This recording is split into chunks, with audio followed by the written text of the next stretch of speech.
김어준의 뉴스공장. 네, 내부자들이 마무리가 안 돼도 항상 끝내왔는데, 네, 오늘은 두 분 다 꼭 했어야 하는 얘기를 못 했다고 해서 3분만 드리고, 내부자들을 잠시 이어가겠습니다. 안민석 의원님과 김성태 의원님. 김성태 의원님이 이야기를 하시다가 중요한 이야기인데 마무리 못 했다고, 제가 마지막 질문은 홍준표 대표와 정우택 원내대표 간에 좀 갈등이 있는 것 같은데, 이거 어떻게 정리해야 되냐고. 예. 자유한국당은 이제 야당입니다. 제1야당으로서 살기 위해서라도 변화되어야 되는 것이고, 그렇기 때문에 여야 관계도 과거에 우리가 민주당의 야당 정치를 신랄하게 공격한 적이 있었습니다. 지금 우리가 야당 되었다고 해가지고 그 방식 그대로 지금 우리가 야당 정치에 한다는 것은 국민 정서에 맞지 않아요. 그렇기 때문에 이번에는 홍준표 당대표도 이제 지금까지의 독단적인 때로는 가한 발언이나 또 당이 전체 하나로 끌어갈 수 있는 그런 어려움을 야기시킬 수 있는 발언도 많이 했습니다만은 그렇지만은 지금은 여야 관계를 통해서 추경 문제라든지 또 장관 청문회 문제라든지 정부 조직 개편 법안 이런 문제는 조속하게 처리하고 넘어가는 거 맞아요. 그 부분에 많이 잘못이 발생된다면은 홍준표 대표 말대로 그거는 문재인 정권이 또 책임을 져야 되는 것이고, 그렇기 때문에 지금은 홍준표 당대표의 그런 이번 전당대회를 치르고 난 우리 당원들의 뜻을 아마 가지고 본인이 일성을 날린 것 같은데, 그 입장이 상당히 존중될 필요는 저는 있다고 봅니다. 정우택 원내대표가 지금 홍준표 대표가 뭘 모르는 것 같다고 하는 거는, 그 말이 아니라 홍준표 대표 주장이 맞고 거기 힘을 실어줘야 된다는 게 의원님 생각이신 거네요. 말하자면. 아무래도 이제 당대표와 원내대표 간에 특히 홍준표 대표는 원외입니다. 지금 현역 그렇죠. 의원이 아니에요. 네. 현역 의원도 아닌 상태에서 당대표를 맡고 있기 때문에 특히 원내에서 교섭단체 간에 지금 현재 협상이 잘 이루어지지 않고 국회 의사 일정이 제대로 굴러가지 않고 국회에 또 이렇게 넘어온 의사 일정들이 해소가 되지 않고 있죠. 이 부분에 대해서는 그래도 정우택 대표가 잘 알고 있습니다만은 그래도 전당대회를 치르면서 국민들과 당원들의 뜻을 가장 근접하게 받은 사람의 뜻이 홍준표 대표의 뜻이니까 예. 당분간은 이번의 뜻을 존중하는 것도 우리 당이 크게 발전하는데 도움이 되리라고 김성태 봅니다. 의원님의 저 말씀 굉장히 중요하고 의미심장한 이야기인데요. 제가 볼 때는 정우택 원내대표는 친박을 향한 정치를 하는 것이고요. 지금 홍준표 당대표가 말씀하시는 거는 국민들을 향한 지금 정치를 하고 있다 저는 봐요. 그래서 지금 김성태 의원님이 결국에는 홍준표 당대표의 손을 들어준 거거든요. 그래서 지금 정치적으로 중간 지대에 있는 김성태 의원님 또 야당의 아주 핵심 중진이지 않습니까? 지금 그동안 오갈 데 없이 그런 시선이 됐지만요. 근데 지금 시점에서 홍준표 당대표의 손을 들어준 김성태 의원님의 저 판단은 저는 굉장히 정확한 그리고 앞으로도 후회 없을 그런 판단이라고 보고요. 이왕이면은 권력 있는데 권력 있는데 줄을 서세요. 아니 홍준표 대표가 무슨 권력입니까? 이게 왜냐하면 지금 국가 권력을 가졌습니까? 안 그러면은 지금 현재 공천권을 당상 행사할 수 있는 총선의 대표입니다. 기본적으로 친박과 홍준표의 싸움이거든요. 그래서 1라운드에서는 당대표 당선으로 홍준표가 압승을 하지 않았습니까? 2라운드 싸움 남은 것은 지방선거 공천권 싸움이 남아있거든요. 그래서 홍준표는 지금 당대표로서 우월한 위치에 있을 수밖에 없어요. 물론 친박의 반격도 만만치 않지만요. 국민들의 이미 친박을 거의 내팽개친 그런 상태지 않습니까? 그래서 가능하면 홍준표 대표가 국민 쪽으로 지금 이동하고 있는 모습은 오히려 저희 여당으로서도 좀 긴장감을 느끼고 좀 바람직한 1년 거죠. 후에 지방선거를 바라보고 당권 인적으로 줄을 서야 한다는 거죠? 저는 지금 그 무질도사께서 좀 웬 뜬금없는 말씀이시고 자유한국당이 아직 야당으로서의 준비나 자세가 덜 됐어요. 더군다나 야당은 사실상 국민의 지지를 묻고 사는 정당입니다.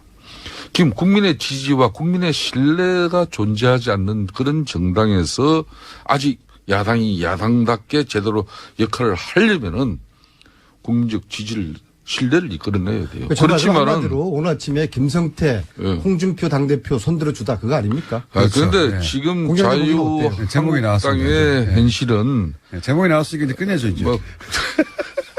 그래서 우리가 지금 현재 최소한의 어떤 견제와 비판의 역할도 국민들을 대표해서 대신해서 할 수 없는 상태에서 우리가 선택과 집중을 한다면은 무조건적인 반대는 국민의 뜻이 아니다. 그렇기 때문에 알겠습니다. 제1야당으로서 비록 민주당의 일인 과거에 볼썽사로운 이런 정치 행태를 우리가 답습할 필요는 없다 봐요. 그래서 홍준표 맞고 정우택 틀리다 그거 아닙니까? 이번 측면에서는 홍준표는 가장 뜨끈뜨끈하게 국민의 뜻을 대변했다고 봅니다. 해방이후 처음으로 홍준표 대표가 제대로 된 지금 판단하고 있는 것 같아요. 지금 안민석 의원 오늘 정도 절하하고 아마 다음 방송부터는 또 홍준표 대표에 대해서 아마 신랄한 공격이 더 바로 이어질 겁니다. 앞으로 지켜봐야죠. 알겠습니다. 김성태, 홍준표 줄 서다라고 제목을 정하고. 그렇게 또 이 방송의 문제가 이거예요. 더불어민주당의 안민석 의원 네? 그리고 빨리 마칩시다. 자유한국당의 김성태 의원이었습니다. 감사합니다. 그렇게 방송을 마무리하면 안 되는데. 100명이 넘는 전국 언론 학자들이 KBS, MBC 사장 퇴진과 해직 언론인 복직을 요구하는 성명을 냈습니다. 네.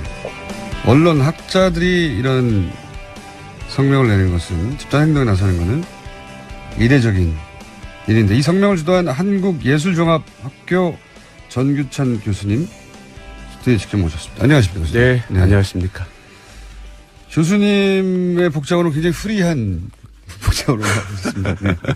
저희 학교에서는 이렇게 입어야지만 학생들이 교수로 이렇게 예. 알고요. 만약에 넥타이를 메고 다니면 혹시 바깥에서 들어온 이상한 사람으로 봅니다. 넥타이까지는 아니시라도 어쨌든 마실 나가는 정도의 복장으로 방송국에 나오셨습니다. 자,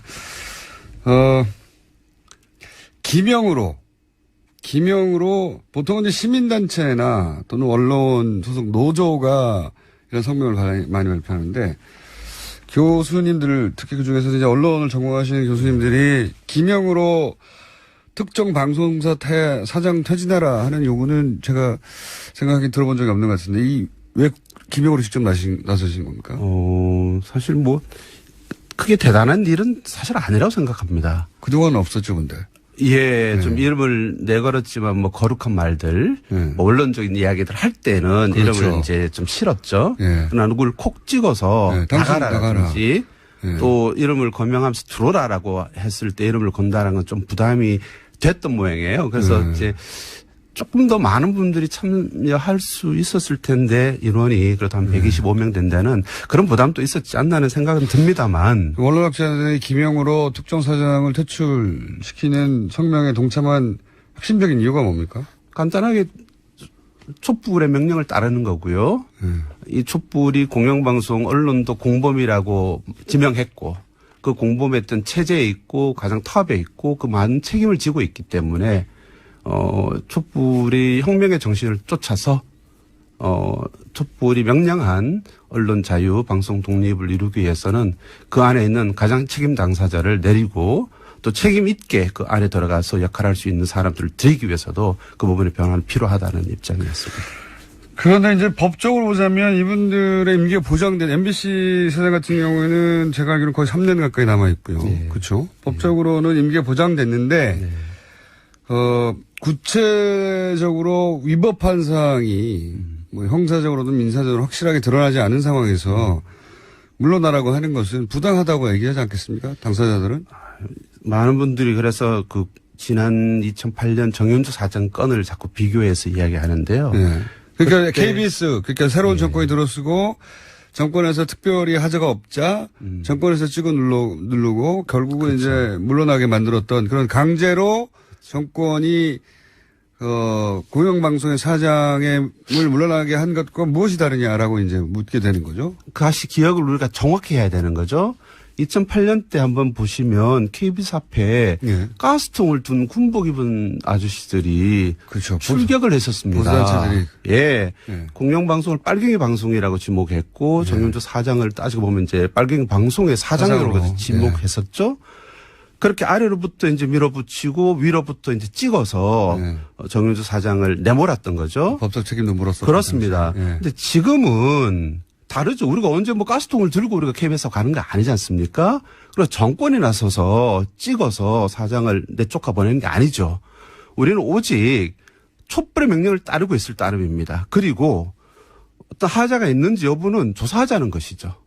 우리가 진상조사위원회를 국가와 대통령, 국무총리 정 안 되면 문화부가 블랙리스트에 대해서 진상조사위원회를 꾸렸듯이 책임 있는 어떤 국가기관에서도 정확히 조사하자. 그래서 하면 우리가 생각했을 때의 비리와 부정과 불의는 분명히 다 드러날 것이다. 그래서 저희들은 민주주의 우리가 민주화 체제였던 그런 산물로서 생겨난 공영방송 아니겠습니까? 그렇다면 공영방송이 민주화 기능을 다한다라면 정의다. 근데 그에 반역하여 민주화, 한국 민주주의를 해친다면 그건 불이다.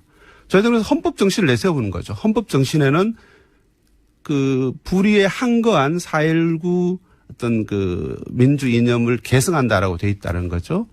그렇게 본다라면 공영방송의 정신을 지키고 했던 케이스를 내려오려고 하는 것은 불이지만 그 민주화 정신을 계승해야 될 공영방송을 오히려 민주공화제의 어떤 반역의 기관으로 만들어낸 주장에 대해서는 논리를 책임을 물어야 된다라는 생각입니다. 기본 논리는 알겠고요. 그러니까 민주주의의 기본 원리에 반하는 그런 결정이나 혹은 방송이나 혹은 뭐 정권과의 결탁이나 이런 게 있었다라고 보시는 건데 좀 더 구체적으로 그러면 이 사장들이 물러나야 하는 이유는 뭐라고 생각하길래 언론학자들이 나서신 겁니까? 그러니까 좀 더 구체적으로 이런 사건들 뭐 이런 사례들이 있지 않냐. 왜냐하면 지금 위원회를 조사위를 발족시켜서 조사하자고 하는 건 선우가 바뀌었다고 주장할 수 있는 게 문제가 있어서 불법이고 또는 대단히 위법하고 혹은 부당하여서 사례가 밝혀졌기 때문에 물러가야 하고 그 디테일한 조사는 추가적으로 법정에서 밝히든 조사에서 밝히자 하면 되는데 지금은 조사위를 한번 가동한 다음에 그런 게 밝혀지면이라고 하면 선우가 틀렸지 않습니까? 근데 만약에 그렇다면 세월의 경우는 어땠었을까요? 세월의 경우도 똑같지 않았나요? 국가가 모든 것들을 감추고 드러내지 않아서 많은 의혹과 의문이 제기가 됐고 그 유감이 촛불로 폭발해서 상세한 내용들을 알아보자라고 하는 그러니까 국가의 책임 있는 태도가 이제 나타나기 시작한 거죠.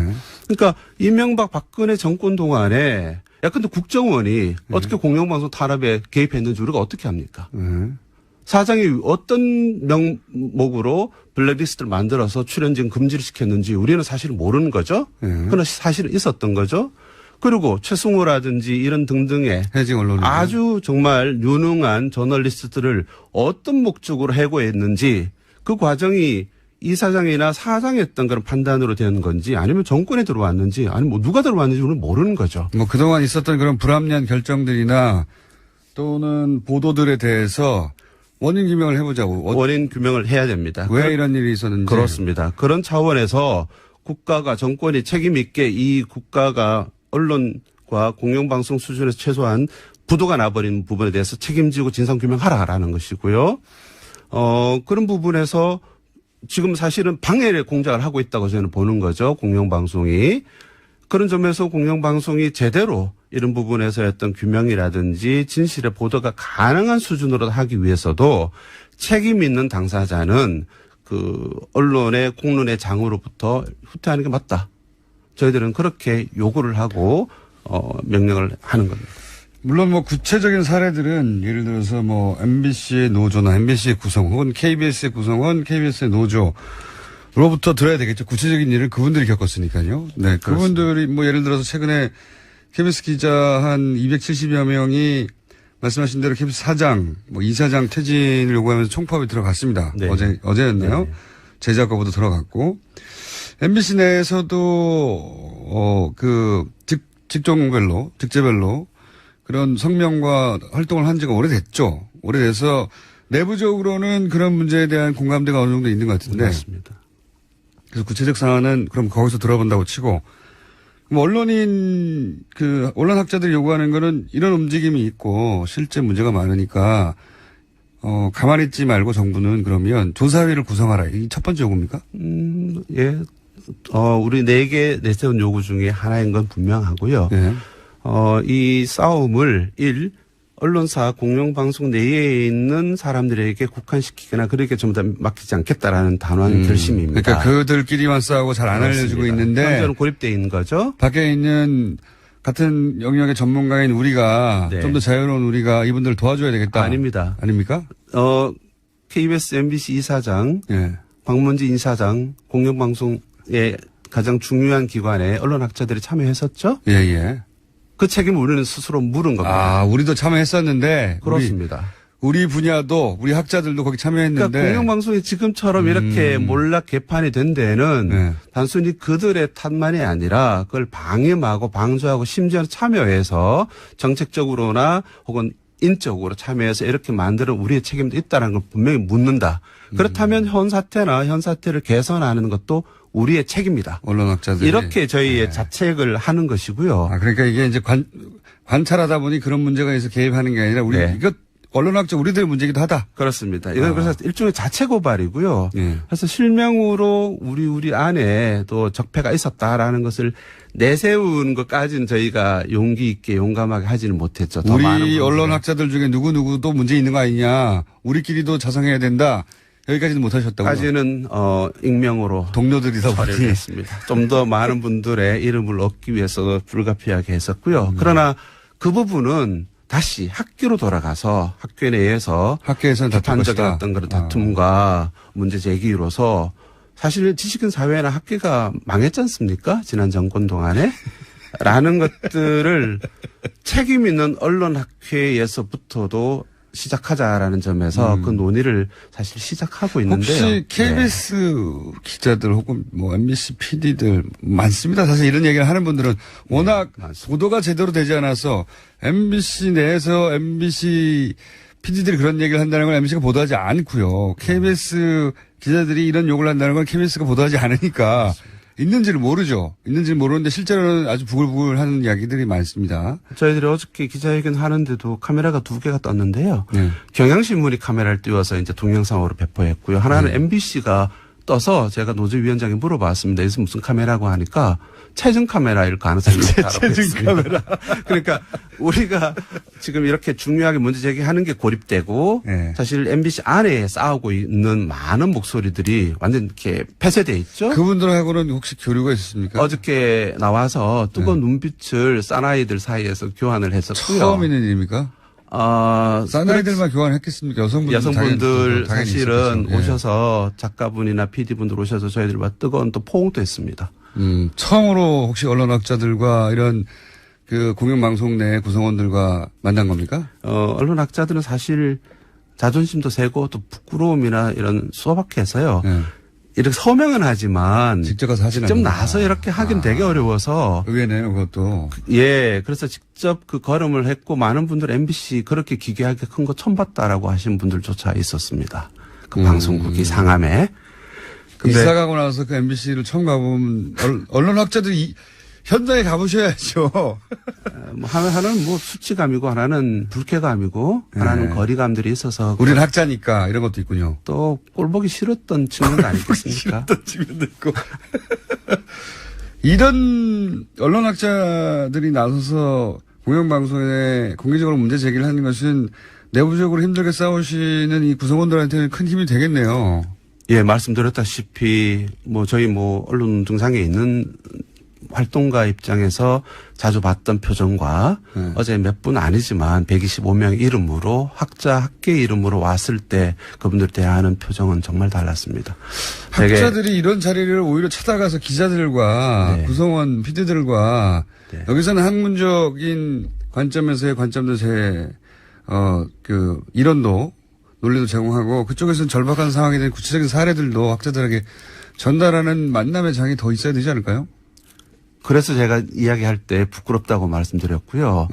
그동안 그렇게 못했던 게? 뭐 개인적으로는 인정 안 하고 싶습니다만 다수의 주류 언론학자들은 예, 권력의 주구였다. 권력의 핵심이었다. 그렇기 때문에 현실의 사정을 청취하기는커녕 오히려 조장한 책임이 있다.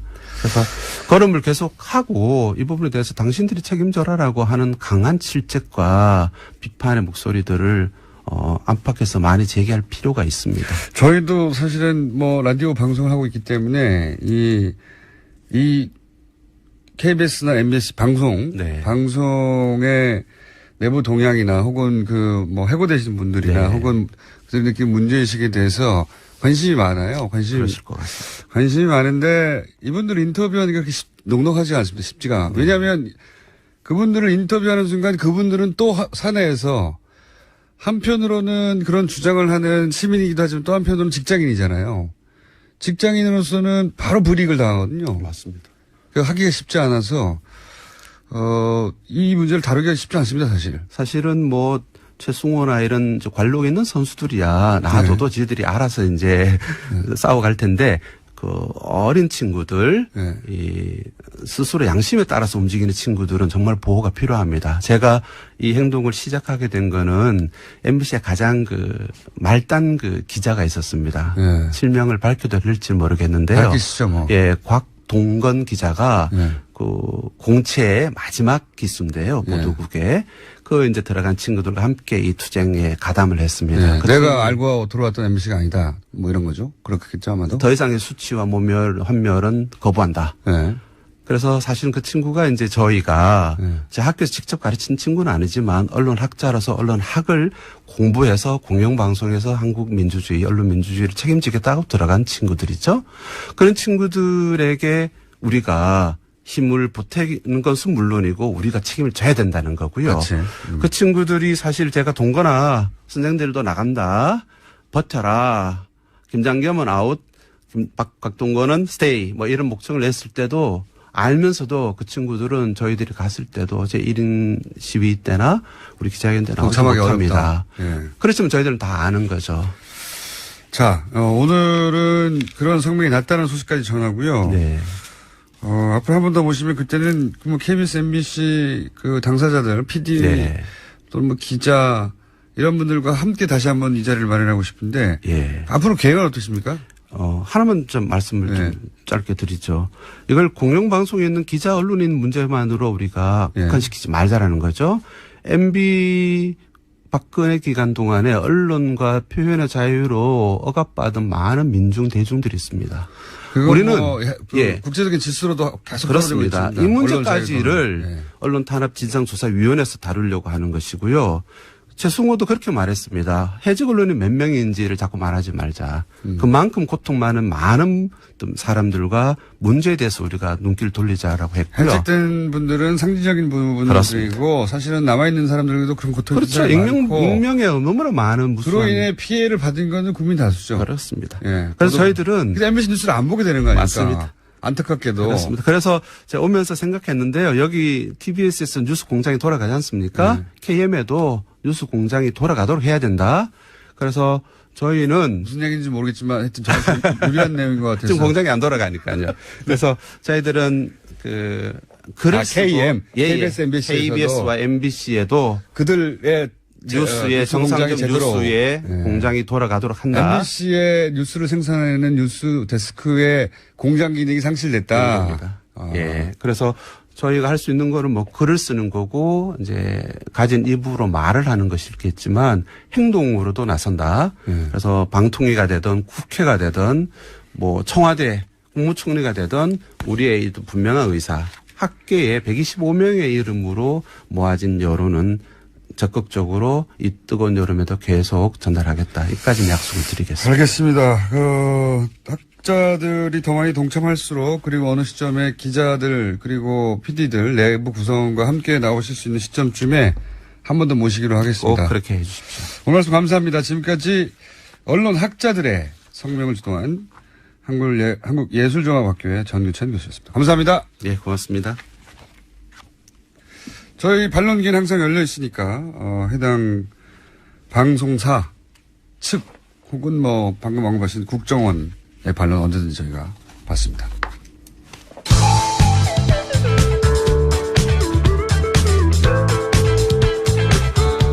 고기만 먹습니다. 시사요정 김어준입니다.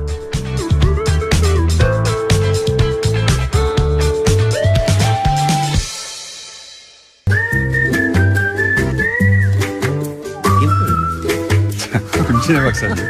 오늘은 평소보다 조금 시간이 길다고 제가 그랬더니 뭐가 기냐고. 길게 김어준 공장장께서 이렇게 말씀을 조금 덜 하시면 길어지죠. 네, 제가 가능하면 참아보겠습니다 오늘은. 네. 그러면 재미가 없죠.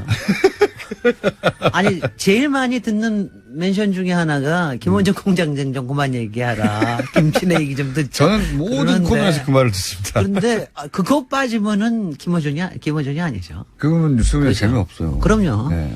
다들 압니다. 그거. 네. 그러니까 너무 우리도 다 감당하고 있습니다. 감당할 만한 수준이에요. 감당하면 참을만하다. 네. 자, 김진애 박사님이 참을만하다고 하시니까 이 코너에서 김어준 너 좀 다물어라 하는 이야기는 계속 해주세요. 그래도 각자 하고 싶은 얘기 하는 거죠. 뭐 청취자들도. 오늘 주제 뭡니까? 오늘 사실은 주제가 없는 날인데요. 주제가 없는 날에 제가 이제 고민을 좀 털어놓으니까 왜 도시 이야기인가, 왜 이 코너가 어떻게 시작이 됐고 지금 사실 이제 10달째 들어가요. 그러니까 예, 이제 온갖 얘기를 했죠. 온갖 얘기를 했고 저 10달째면은 이제 애 하나 난 거거든요. 애 하나 낳는데 야 이거는 이제 어떻게 키워야 되나 말아야 되나 뭐 이런 고민들. 도시 이야기를 주제로 책 내자고 하는 출판사는 없나요? 뭐 한 10군데서 들어왔어요. 그래요? 그래도 안 그래도 제가 지금 출판사들은 제안할 때 컨셉을 제안할 거 아닙니까? 컨셉도 제안하죠. 우리는 컨셉을 모르는데 출판사는 이미 뭐 물론이죠. 어떻게 하면 잘 팔리나. 네. 근데 저도 뭐 그런 건 있어요. 이거 공장장, 뉴스공장 덕분에 도시에 대한 주제를 책을 좀 많이 팔아볼 수도 있지 않나. 왜냐하면 제가 여러 종류의 책을 썼는데 저도 뭐 상당히 베스트셀러 작가라고 하는데 도시에 대한 책은 제가 의무감으로 쓰지만 뭐 얼마 안 나갑니다. 뭐 기껏 나가요. 5만 부 나가는. 사실은 본업은 도시건축가인데. 근데 뭐 실제로 건축 얘기는 조금 더 나가요. 집 얘기나 이런 건 더 나가는데 도시에 대한 얘기는 사실은 이렇게 안 나가거든요. 그거 안 나간다는 게 이제 바로 뭐겠어요. 별로 관심이 없는 겁니다. 혹은 잘 모르거나요. 아니요. 그러니까 그래서가 아니고요. 모두의 것이라고 얘기할 때는 별로 관심이 없습니다. 그러니까 도시라고 하는 건 내 거기도 하지만 모두의 것이기 때문에 내가 별로 관심 없어도 돼. 집은 소유할 수 있지만. 집은 내 거지. 그래서 건축에 관심이 있는데. 그리고 도시는 내가 소유할 수 없잖아요. 그리고 건축은 뭐 이런 또 환상이 있어요. 좀 멋있어지고 싶지 않아? 뭐 이런 거 있잖아요. 나도 멋있게 살고 싶어. 뭐 이런 거. 내 집은 내 마음대로 할 수 있지만 도시는 내 마음대로 할 수 없지. 그리고 도시가 이제 근데 도시에 이제 여기서는 굉장히 재밌어 하는데, 공장장은 이제 음모와, 그러니까 도시라고 하는 게 여러 측면이 있는데, 권력과 음모가 비리와 이런 게 이제 총체적인 데가 도시 아니에요, 말하자면은. 도시에서 다 일어나니까. 그러니까 도시는 정말 그 죄악의 소굴입니다. 소돔과 고모라. 예. 그런데 이제 그거 얘기를 하는 게 이게 시사 이야기에서는 또 김원중 공장장이 재밌어 하니까 더 재밌을 수가 있는데, 이게 책으로 나오면은 재미가 없을 수도 있어요. 제가 그러면 구석에 사진을 넣어서 마치 그래서 제가 제 이야기는 하나도 안 등장하지만 제가 무슨 생각을 다 하고 있냐면은 책 제목으로 김진애의 도시 이야기가 아니라 어중과 진애의 도시 이야기를 해볼까? 책을 팔기 위해서. 그러니까 도시에 대한, 그러니까 책을 팔기 위해서는 아닙니다. 저는 책은 꽤 팔고 있는 사람이기 때문에. 근데 도시에 대한 거를 분들이, 그러니까 제가 출판사뿐만이 아니라 굉장히 많은 독자들한테 책 써주세요라고 이제 얘기를 듣고 있는데, 문제는 책을 쓰면 이제 안 읽으신다는 거지. 쓸 수는 있으나. 그 다음에 또 하나가 오늘 이제 이 도시 이야기 저거 할 때. 왜 이 코너가 그러면 정해졌느냐. 그러니까 저도 궁금했어요. 그러니까 그걸 모를 리가 없다. 방송인도 다 알아요. 작가들도 알아요. 저희 작가들이 기본적으로 박사님의 팬이고요. 그건 물론. 아니, 저도 걸크러쉬 된다니까. 팬이고요. 그리고 박사님이 하실 수 있는 이야기는 다른 데서 들을 수 없다. 이런 이야기가, 이런 것도 있고, 정치도 하셨고, 도시도 이해하시고, 그리고 건축도 하시고, 뭐, 사실 다룰 수 있는 주제가 광범위하다. 네. 라는 데서 출발했죠. 실제 광범위한 주제를 다뤘어요. 아까도 김어준 공장장은 또 미지근한 거 알았어요, 저는. 그거는. 아니, 거기에 대해서 제가 김진애 박사님이 워낙, 박학다식하시고, 분야의 전문가시니까. 이런 소리까지 들어가면서. 재밌다. 네. 왜냐면 제가 많은 코너 아이디어들 중에 킬한 것도 많거든요. 그렇겠죠. 그건 싫어라고.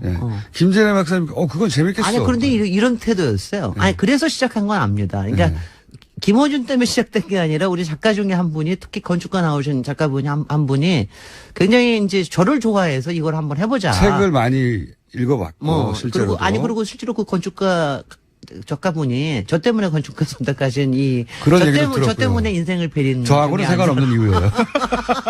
저는 그 이유 때문에 한 건 아니고. 아니, 그러니까 건축가 나온 사람들은 굉장히 여러 종류의 일을 하는 사람이 있는데 그 중에 이제 방송 작가도 하나 나왔어요. 그래서 이제 왜냐하면 건축이 워낙 또 불황이고 그러니까. 작가들이 오래됐습니다. 그래서. 책을 낸 게 아니고. 아니, 근데 그게 굉장히 좋은 겁니다. 저는, 왜냐 오늘 얘기가 막 여러 가지로 갈 것 같긴 한데, 건축가를 나온 사람들이 여러 다방면의 일들을 할 수가 있어요. 실제로 건축하는 사람들이 박학다식하고, 그러니까 관심이 여기저기 많아요. 그리고 감성과 이성이 발달돼 있고, 권력에도 관심 있고, 정의에도 관심 있고. 그 평균적으로 그런 면이 좀 있는 것 같아요. 그러니까 왜냐 이 분야 자체가, 그리고 기술적인 것도 있고 예술적인 것도 있고. 인문학적인 소양이 있어야 좋은 건축가가 되잖아요. 그럼요. 그러니까 이게 이런 겁니다. 그러니까 공간이라고 하는 게 인문학적인 꿈을 공간으로 만들어주는 일이거든요. 그러니까 그거에 대한 이해와 열정이 있지 않으면. 토목하고는 좀 다른 성향을 가진 분들이 있어요. 토목은 조금 단순하죠. 그 조금 단순하고. 단순하다기보다는 공학. 저는 단순하다고 얘는 게 토목은 하여튼 가장 큰 목표가 자연을 이기는 거에 있어요, 사실은. 그러니까 뭐 아주 좋은 토목이라면 자연과 같이 사는 거에 있다 그럴 것 같으면 토목은 좀 자연을 이기는 데요. 그렇게 출발한 학문이다. 그러니까, 애초에. 그러니까 건축은 좀 여러 가지 욕망들이 같이 있기 때문에 좀 이제 그런 점이 있죠. 건축학과 중에 철학자도 꽤 있고 이름을 날린 건축학자들은 보면 대부분 자신만의 철학을 건축으로 그 유명한 비트겐슈타인 그 사람은 또 건축가로도 잘 알려져 있습니다. 건축 철학자로도 잘 알려져 있고. 그래서 그런 이야기는 일리 있는 이야기고 그리고 권력도 좋아합니다. 가령 히틀러도 건축과 아트지만 이쪽 하려고 그러다가 건축으로 권력으로 빠지기도 하기도 했고. 그래서 등등의 이런 거를 알긴 하지만은 도시 이야기라고 하는 거를 제안을 해서 저도 좀 이상하게 생각을 했어요. 이거 별로 관심들이 없을 텐데. 근데 그래서 실제로는 반응이 아주 뜨겁습니다. 아니 그래서 저는 목표를 어떻게 잡았냐 하면은 애초에 김어준이 관심은 끌자. 김어준이가 재밌어 하면은 코너는 성공이다. 김어준이 관심이 없어 하면은 별로다. 어때 성공했습니까? 그게 맞아요. 맞는 것이 진행자가 재밌어야 제 이야기도 꼭 제가 아니더라도 진행자가 재밌어야 얘기가 재밌게 오가는 데다가 제가 사실은 딱 그냥 대중적인 수준의 눈높이를 가진 평균적인 사람이거든요. 아니 평균적인 사람은 아니야. 좀 이상한 사람이긴 해. 그냥 호기심이 들면 그걸 끝까지 가보는 게 다를 뿐 호기심의 종류나 방향은 비슷해요. 글쎄요. 그래서 이제 어느 만큼 진행이 되면서 김원영 공장장이 조금 관심이 커지는구나. 아직 뭐 본인이 나서서 하지는 않겠지만 그래도 관심은 생기는구나. 그러고 나니까는 조금 이제 이건 조금은 갈 수 있겠다. 사람들이 자기가 사는 공간에 대한 관심이 있어요. 있는데 그거를 이렇게 풀어서 설명하거나 또는 그게 왜 어떻게 만들어졌는지 혹은 이걸 만드는 과정에서 무슨 비리가 있었는지 총체적인 이야기를 한 군데서 들을 기회가 없죠. 바로 그거예요. 그러니까 그게, 저는 사실 도움을 받은 것도 있는데, 저기 때문에. 저도 처음에 시작할 때는, 공장장도 이거 멋있는 얘기 듣고 싶어 하고 그러는 거 아니야. 막 의심하고 그랬잖아요. 근데 보니까 조금 있다가 마침 탄핵이 생겼어요. 탄핵이 생기고 그다음에 대선이 생기고 그러니까 여러 가지 정치 공간에 대한 정치 역학에 대한 굉장히 많이 도시에는 시사도 있고 인문학도 있고 철학도 있고 다 있잖아요. 그 부분에 이제 광장이 들어오고 우리 박근혜의 작품인 광장이 들어오고 그러고 나서 이제 대선이 있으니까는 이제 공약 얘기하면서 4대강 얘기도 하고 뭐 이런 얘기하니까 이명박 얘기도 하고 그러니까 이제 사람들이 어머 그래. 그러면서 많이 관심들이 생기신 것 같아요. 그래서 지금은 저도 이제는 김원중 공장장의 관심뿐만이 아니라 청취자분들께서도 꽤 관심들이 좀 생기셨다라는 생각까지는 듣는데 맞습니까? 네. 하고 답을 했다고 하고. 네네. 그러니까 이 코너가 근데 또 유독 여성 청취자들의 반응이 좋다고. 그 이유는 뭘까요? 그건 제가 보기에는 박사님이 가진 캐릭터 때문이라고 봐요. 어떤 캐릭터? 일단 여잔지 남잔지 모르겠는 목소리. 칭찬을 듣고 싶으신 겁니까? 아니요. 칭찬이 아니라 분석을 듣고 싶은 거지. 그 평범하지 않은 이상한 분석. 그건 이제 보통 그 여성 전문가들이 잘 다루지 않은 영역이기도 하고요, 실제. 대부분은 목소리가 처음에 약간 중성적이어서 여성인가 남성인가 헷갈리는 분들도 많고요. 여성인지 알고 나서 매력을 느끼는 분들도 많고요. 네. 네, 내용도 그렇고. 그리고 그 이야기의 전개 방식도 굉장히 여성들이 잘 따라가기 쉽게 네. 보통 남성들이 전문적인 용어 통통 던지고. 맞아요. 예. 그럼 맞아요. 잘난 척하고 끝나거든요. 네. 근데 굉장히 편안하게 이야기가 진행되니까. 아니, 그러니까. 그리고 무엇보다도 저하고의 케미가 좋고. 아이고, 또 끝은 그렇게 나네. 자, 근데 이게 오늘 얘기를 나누다 보니까 네. 결국 오늘 주제를 정하지 못하셔가지고. 아니, 그러니까, 사실은 사실은 이겁니다. 주제는 사실 정했어요. 다음에 이제, 다음번에 이제 제가 여름 특집을 하자고 얘기를 했습니다. 여름 특집이요? 여태까지 도시라고 했지만 도시 이야기는 딱 한 번 뭐 별로 그렇게 많이 안 했습니다. 그래서 제가 여름 특집으로 도시들을 골라서 이제 좀 하자. 그러니까 근데 이제 이름은 다 또 여행 가기 좋은 도시만 다 또 생각을 해서. 그렇죠. 이건 이 코너가 다를 그래요? 그래서 그거는 아닐 것 같고. 그래서 이제 저는 또 특색 있게 해야 되니까. 네. 좋기는 이제 우리들 주변에 지금 있는 도시들, 이게 시사에 올라오는 도시들. 그러니까 가령 예컨대 지금 문재인 대통령께서 가신 데가 베를린 아니에요. 네. 베를린 같으면 엄청난 정말 재밌는 도시거든요. 네, 정말 역사도 보기 뭐, 예. 역사도 그렇고 엄청나게 재밌는 도시인데 베를린과 그 다음에는 우리 도시를 비교를 한다면 어디하고 비교를 할 수 있을까? 꼭 베를린하고 바로는 아니더라도 가령 네. 저는 베를린 하면 이상하게 생각이 나는 도시는 통영입니다. 통영이요? 통영은 또 노무현 대통령이 그렇게 반한 도시인데, 네. 뭐 이제 이런 얘기를 이렇게 페어를 섞어가면서 얘기를 하고 해외 싶은데. 지금 화제가 된 한 도시와 우리나라 우리의 도시. 도시를 섞어서 어떤 점에서 도시 건축가로서 유사한 점이 있다고 보느냐. 근데 뭐 유사한 점이라고 하고 하여튼 일단 시사로에서 관심 있는 거로 하고요. 그런데 이제 이거를 한 군데서 다루려고 그러면은 18분 가지고는 도저히 부족해요. 그래서 이제 뭐 하나씩. 18분. 자, 그렇다고 22분 달라는 소리 안 할 테니 걱정하지 마십시오.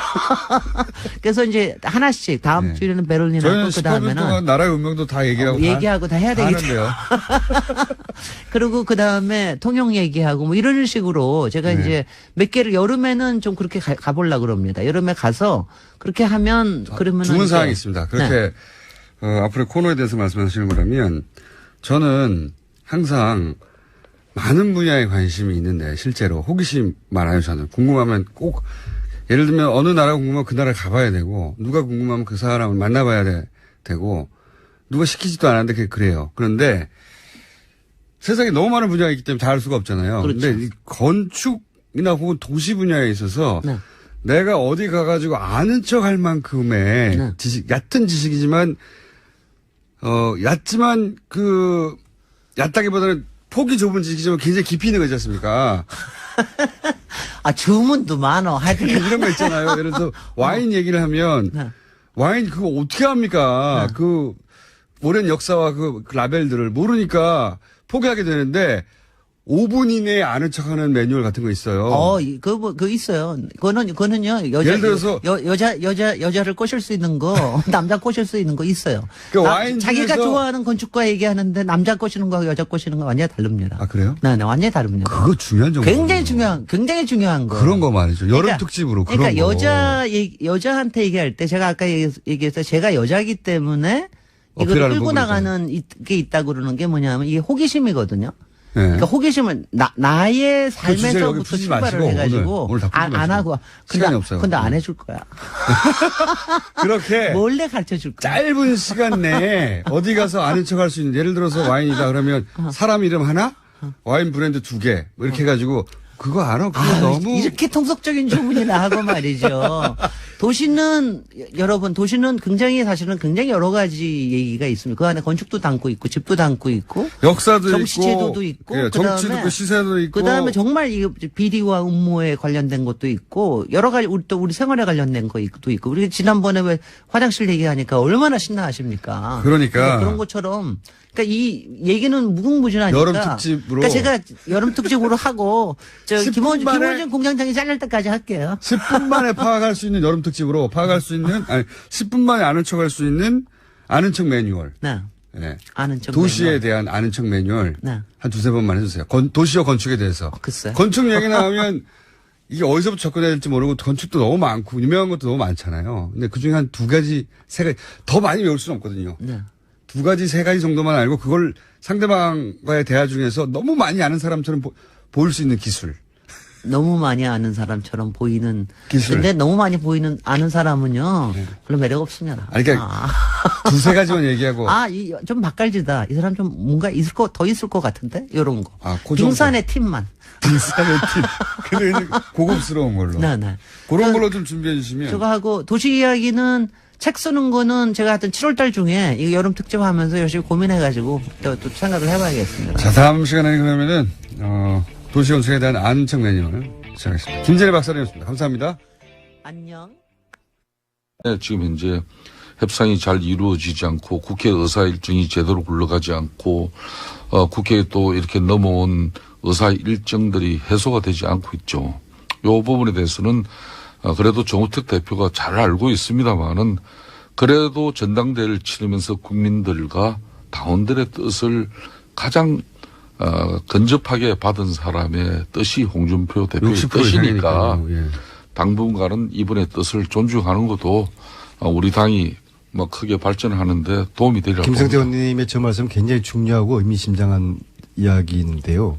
제가 볼 때는 정우택 원내대표는 친박을 향한 정치를 하는 것이고요. 지금 홍준표 당대표가 말씀하시는 거는 국민들을 향한 지금 정치를 하고 있다 저는 봐요. 그래서 지금 김성태 의원님이 결국에는 홍준표 당대표의 손을 들어준 거거든요. 그래서 지금 정치적으로 중간 지대에 있는 김성태 의원님 또 야당의 아주 핵심 중진이지 않습니까? 지금 그동안 오갈 데 없이 그런 시선이 됐지만요. 근데 지금 시점에서 홍준표 당대표의 손을 들어준 김성태 의원님의 저 판단은 저는 굉장히 정확한 그리고 앞으로도 후회 없을 그런 판단이라고 보고요. 이왕이면은 권력 있는데 권력 있는데 줄을 서세요. 아니 홍준표 대표가 무슨 권력입니까? 이게 왜냐하면 지금 국가 권력을 가졌습니까? 안 그러면은 지금 현재 공천권을 당상 행사할 수 있는 총선의 대표입니다. 기본적으로 친박과 홍준표의 싸움이거든요. 그래서 1라운드에서는 당대표 당선으로 홍준표가 압승을 하지 않았습니까? 2라운드 싸움 남은 것은 지방선거 공천권 싸움이 남아있거든요. 그래서 홍준표는 지금 당대표로서 우월한 위치에 있을 수밖에 없어요. 물론 친박의 반격도 만만치 않지만요. 국민들의 이미 친박을 거의 내팽개친 그런 상태지 않습니까? 그래서 가능하면 홍준표 대표가 국민 쪽으로 지금 이동하고 있는 모습은 오히려 저희 여당으로서도 좀 김성태 의원님은 좀 바람직한 1년 거죠. 후에 지방선거를 바라보고 당권 인인 쪽으로 줄을 서야 한다는 거죠? 저는 지금 그 무질도사께서 좀 웬 뜬금없는 말씀이시고 자유한국당이 아직 야당으로서의 준비나 자세가 덜 됐어요. 더군다나 야당은 사실상 국민의 지지를 묻고 사는 정당입니다. 지금 국민의 지지와 국민의 신뢰가 존재하지 않는 그런 정당에서 아직 야당이 야당답게 제대로 역할을 하려면은 국민적 지지를 신뢰를 이끌어내야 돼요. 그렇지만은 한마디로 오늘 아침에 김성태, 홍준표 당대표 손들어 주다 그거 아닙니까? 그런데 그렇죠. 지금 자유한국당의 현실은 제목이 나왔으니까 이제 끝내죠 이제. 그래서 우리가 지금 현재 최소한의 어떤 견제와 비판의 역할도 국민들을 대표해서 대신해서 할 수 없는 상태에서 우리가 선택과 집중을 한다면은 무조건적인 반대는 국민의 뜻이 아니다. 그렇기 때문에 알겠습니다. 제1야당으로서 비록 민주당의 1인 과거에 볼썽사로운 이런 정치 행태를 우리가 답습할 필요는 없다 봐요. 그래서 홍준표 맞고 정우택 틀리다 그거 아닙니까? 이번 측면에서는 홍준표는 가장 뜨끈뜨끈하게 국민의 뜻을 대변했다고 봅니다. 해방 이후 처음으로 홍준표 대표가 제대로 된 지금 판단하고 있는 것 같아요. 지금 안민석 의원 오늘 정도 절하하고 아마 다음 방송부터는 또 홍준표 대표에 대해서 아마 신랄한 공격이 더 바로 이어질 겁니다. 앞으로 지켜봐야죠. 알겠습니다. 김성태 홍준표 줄서다라고 제목을 정하고. 그렇게 또 이 방송의 문제가 이거예요. 더불어민주당의 안민석 의원 네? 그리고 빨리 마칩시다. 자유한국당의 김성태 의원이었습니다. 감사합니다. 그렇게 방송을 마무리하면 안 되는데. 100명이 넘는 전국 언론학자들이 KBS, MBC 사장 퇴진과 해직 언론인 복직을 요구하는 성명을 냈습니다. 네.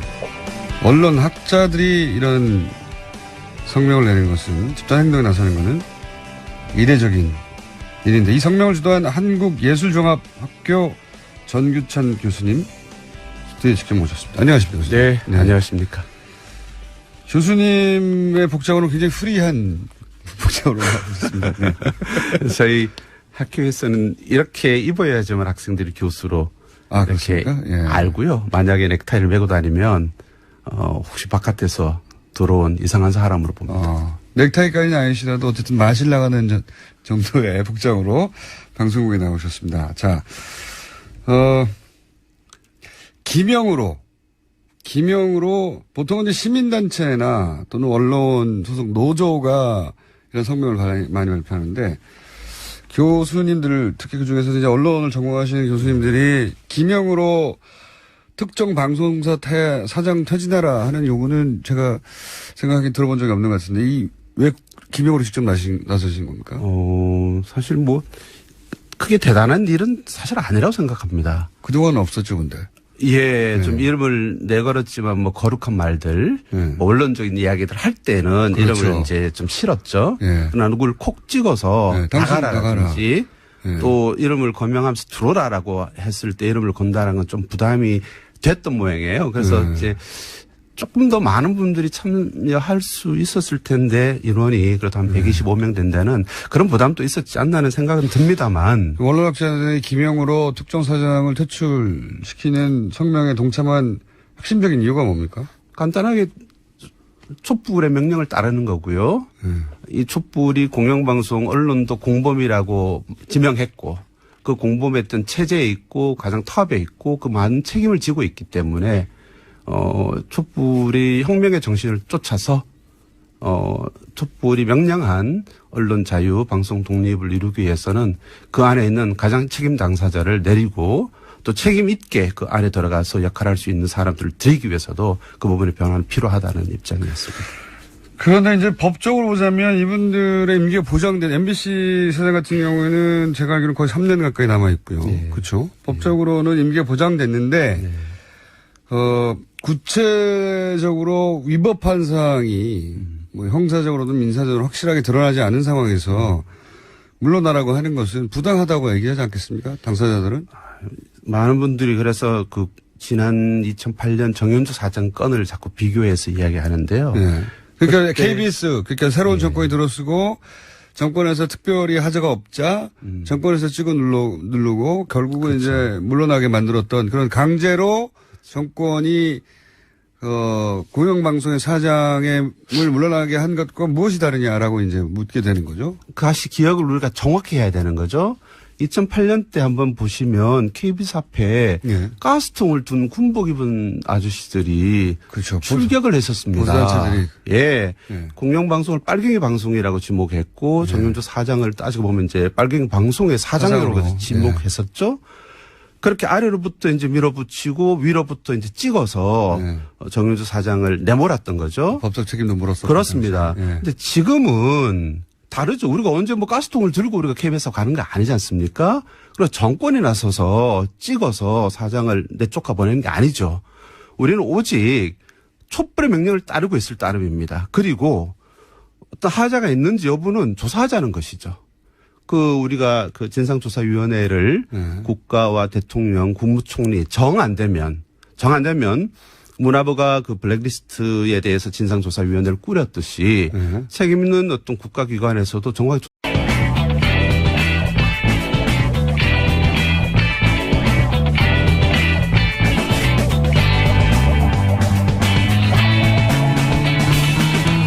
김어준의 뉴스공장. 네, 내부자들이 마무리가 안 돼도 항상 끝내왔는데, 네, 오늘은 두 분 다 꼭 했어야 하는 얘기를 못 했다고 해서 3분만 드리고, 내부자들을 잠시 이어가겠습니다. 안민석 의원님과 김성태 의원님. 김성태 의원님이 이야기를 하시다가 중요한 이야기인데 마무리 못 했다고, 제가 마지막 질문은 홍준표 대표와 정우택 원내대표 간에 좀 갈등이 있는 것 같은데, 이거 어떻게 정리해야 되냐고. 예. 자유한국당은 이제 야당입니다. 제1야당으로서 살기 위해서라도 변화되어야 되는 것이고, 그렇기 때문에 여야 관계도 과거에 우리가 민주당의 야당 정치를 신랄하게 공격한 적이 있었습니다. 지금 우리가 야당 되었다고 해가지고 그 방식 그대로 지금 우리가 야당 정치에 한다는 것은 국민 정서에 맞지 않아요. 그렇기 때문에 이번에는 홍준표 당대표도 이제 지금까지의 독단적인 때로는 가한 발언이나 또 당이 전체 하나로 끌어갈 수 있는 그런 어려움을 야기시킬 수 있는 발언도 많이 했습니다만은 그렇지만은 지금은 여야 관계를 통해서 추경 문제라든지 또 장관 청문회 문제라든지 정부 조직 개편 법안 이런 문제는 조속하게 처리하고 넘어가는 거 맞아요. 그 부분에 많이 잘못이 발생된다면은 홍준표 대표 말대로 그거는 문재인 정권이 또 책임을 져야 되는 것이고, 그렇기 때문에 지금은 홍준표 당대표의 그런 이번 전당대회를 치르고 난 우리 당원들의 뜻을 아마 가지고 본인이 일성을 날린 것 같은데, 그 입장이 상당히 존중될 필요는 저는 있다고 봅니다. 정우택 원내대표가 지금 홍준표 대표가 뭘 모르는 것 같다고 하는 거는, 그 말이 아니라 홍준표 대표 주장이 맞고 거기 힘을 실어줘야 된다는 게 의원님 생각이신 거네요. 말하자면. 아무래도 이제 당대표와 원내대표 간에 특히 홍준표 대표는 원외입니다. 지금 현역 그렇죠. 의원이 아니에요. 네. 현역 의원도 아닌 상태에서 당대표를 맡고 있기 때문에 특히 원내에서 교섭단체 간에 조사하자. 그래서 하면 우리가 생각했을 때의 그 비리와 부정과 불의는 분명히 다 드러날 것이다. 그래서 저희들은 그 민주주의 우리가 민주화 체제였던 그런 산물로서 생겨난 그 공영방송 아니겠습니까? 예. 그렇다면 공영방송이 민주화 기능을 다한다라면 정의다. 근데 그에 반역하여 민주화, 한국 민주주의를 해친다면 그건 불이다. 저희들은 헌법 정신을 내세우는 거죠. 헌법 정신에는 그 불의에 한거한 4.19 어떤 그 민주 이념을 계승한다라고 돼 있다는 거죠. 그렇게 본다라면 공영방송의 정신을 지키고 했던 케이스를 내려오려고 하는 것은 불이지만 그 민주화 정신을 계승해야 될 공영방송을 오히려 민주공화제의 어떤 반역의 기관으로 만들어낸 주장에 대해서는 논리는 책임을 알겠습니다. 물어야 된다라는 생각입니다. 기본 논리는 알겠고요. 그러니까 민주주의의 기본 원리에 반하는 그런 결정이나 혹은 방송이나 혹은 뭐 정권과의 결탁이나 이런 게 있었다라고 보시는 건데 좀 더 구체적으로 그러면 이 사장들이 물러나야 하는 이유는 뭐라고 생각하길래 언론학자들이 나서신 겁니까? 그러니까 좀 더 구체적으로 이런 사건들 뭐 이런 사례들이 있지 않냐. 왜냐하면 지금 위원회를 뭐 조사회를 발족시켜서 조사하자고 하는 건 선우가 바뀌었다고 주장할 수 있는 게 문제가 있어서 불법이고 또는 뭐 대단히 위법하고 혹은 뭐 부당하여서 사례가 밝혀졌기 때문에 물러가야 하고 그 디테일한 조사는 추가적으로 뭐 법정에서 밝히든 조사에서 밝히자 하면 되는데 지금은 조사위를 한번 가동한 다음에 그런 게 밝혀지면이라고 하면 선우가 틀렸지 않습니까? 근데 만약에 그렇다면 세월의 경우는 어땠었을까요? 세월의 경우도 똑같지 않았나요?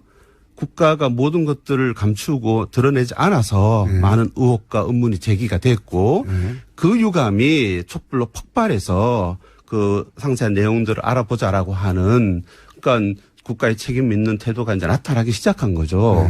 그러니까 이명박 박근혜 정권 동안에 근데 국정원이 어떻게 공영방송 탄압에 개입했는지 우리가 어떻게 합니까? 사장이 어떤 명목으로 블랙리스트를 만들어서 출연진 금지를 시켰는지 우리는 사실 모르는 거죠. 그러나 사실은 있었던 거죠.